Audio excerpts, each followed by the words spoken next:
Shalom, salam sejahtera untuk kita semua. Bacaan harian untuk Bakti Wanita Advent Seuni Indonesia Kawasan Barat tahun 2025 diambil dari buku He Knows My Name. Dia tahu namaku.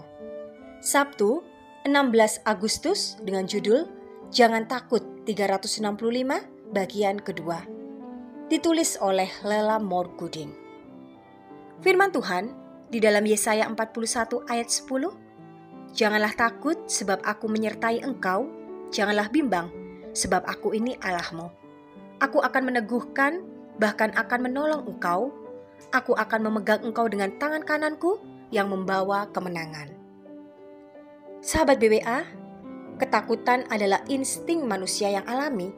Dan siapa yang lebih memahami hal ini selain Dia yang menciptakan kita?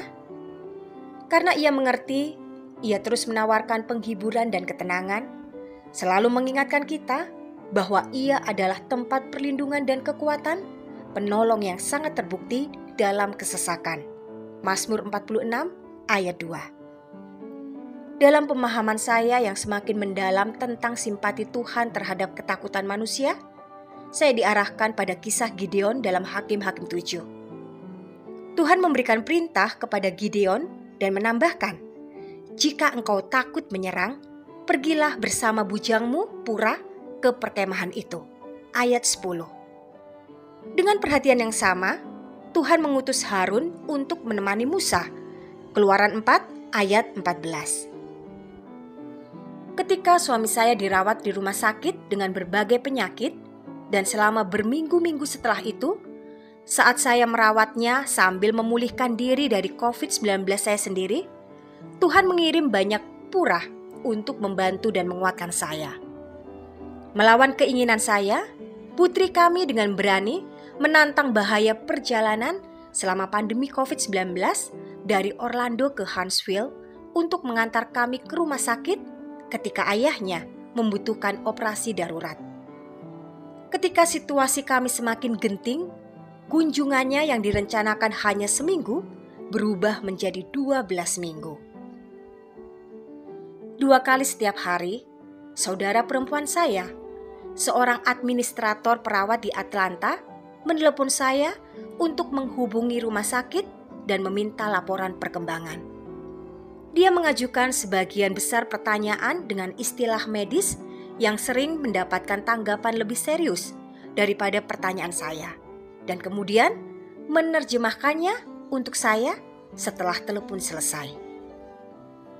Paket-paket dari saudara dan keluarga lainnya tiba hampir setiap hari, berisi perlengkapan medis dan rumah tangga yang lebih dari cukup untuk kebutuhan kami.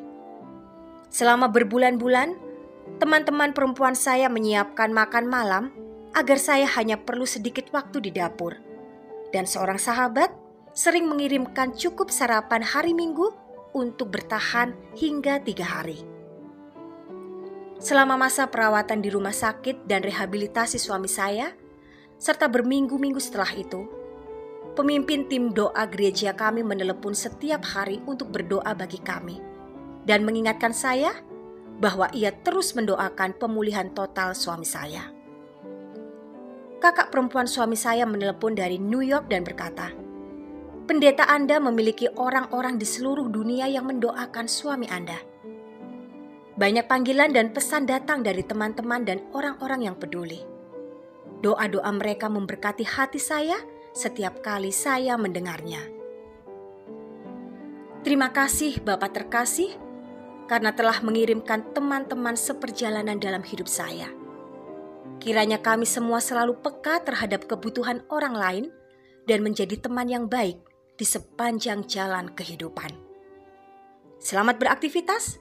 Kiranya Tuhan memberkati kita semua sepanjang hari ini.